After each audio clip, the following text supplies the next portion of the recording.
Hello everyone, I'm Jayashri. Welcome back to my channel, and I hope you guys are happy and healthy. And so today I'll keep the video short. I'll just be talking about how was my IMI New Delhi interview experience, and I did convert IMI.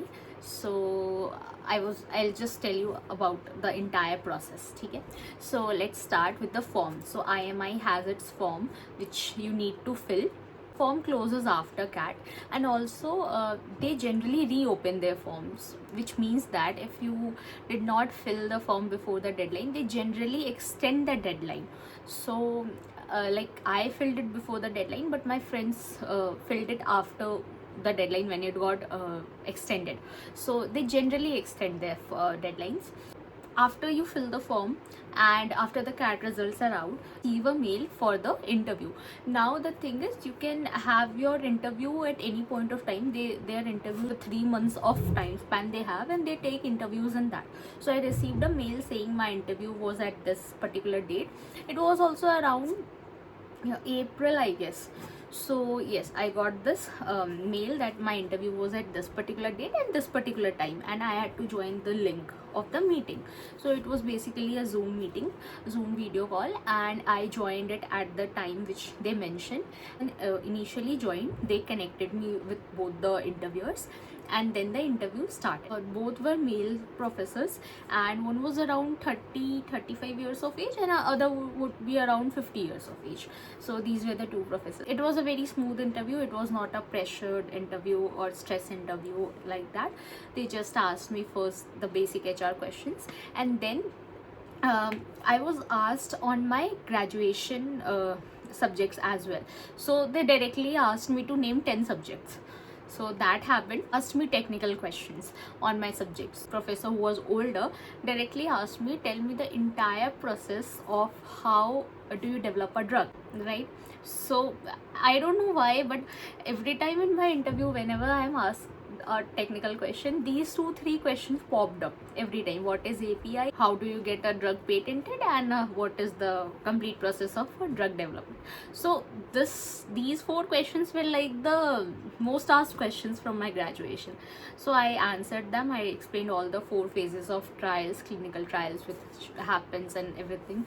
They asked me about the general awareness part, and also they asked me like, do you have a favorite subject or something like that, or the domain as usual. So I again said marketing. Then they asked few basic marketing questions, and this happened. The interview lasted for around 20, not 25 minutes, 20 minutes would be the time, and there was no GD. It went very smooth, and everything was initially only they said be calm, don't be stressed. It made me very comfortable. So yes, this was my experience. Then after my interview, after some time, I received a mail that you are being considered for the process. So if you want to be you want to take part in you want to take admission in IMI, so please pay the confirmation fee. So there was a fee of rupees 75,000 for me to confirm whether I want to be a part of it or not. So, and that fees was adjustable and refundable as well. So it was refundable if I don't take admission there, and it was adjustable in the first year fees, right? So I paid rupees 75,000 at that time, because at that time it was towards the very earlier part of it. So I did not have no other calls came, no other converted notifications came. So IMI was the only option because it just started. So for me, I selected IMI. I paid rupees 75,000 to them. Then they generated wait list. So then that rupees 75,000 was for me to for my name to appear in their wait list, or whatever their confirmation process is. So round 1, round 2, the wait list and confirmation were going like this in rounds.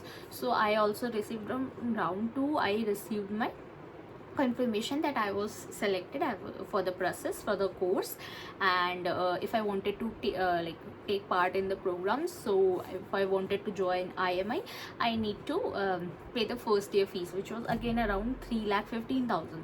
So and I talked to them. It was refundable if I withdrew the admission beyond a certain limit, certain point of time. So only rupees 1000 was deducted as per AICTE norms, and the whole amount would be refunded. So I paid the fees, and then I finally wanted to withdraw from the course. I went on their portal and logged in, and there itself I applied for withdrawal, and they refunded the money very quickly. Like among all the colleges in which I had given the confirmation fees, the IMI was the earliest to refund the money, so they refunded the money very quickly. And this was the entire process. The process was very smooth. Their helpline was very good. Whenever I tried reaching them, not in one go, but when I called them twice or thrice, every time the office picked up the call, so I had no problem in that. I also mailed them, so they replied to that as well. So the entire process was very smooth, right? So this was the entire thing. And regarding the interviews, it won't be a very stress interview. You just need to prepare a bit on the general awareness part, your grads and your graduation subjects and everything, and HR questions. And it was nothing was asked very out of the box, right? And no GDs there. And as far as I remember, they also gave me a topic to speak like 1 to 2 minutes on it. I don't remember the topic at all now, but yes, I remember that they gave me a topic to speak 2 minutes on it. So yes, this was the entire process. It happened over a Zoom call. I'll be keeping the video short, and guys, need any help, and if you think I could help you in that way, do leave a comment or connect with me on social media, LinkedIn, Instagram, whatever. Bye guys, be happy and healthy, take care of your health, and rock your interviews. Bye guys.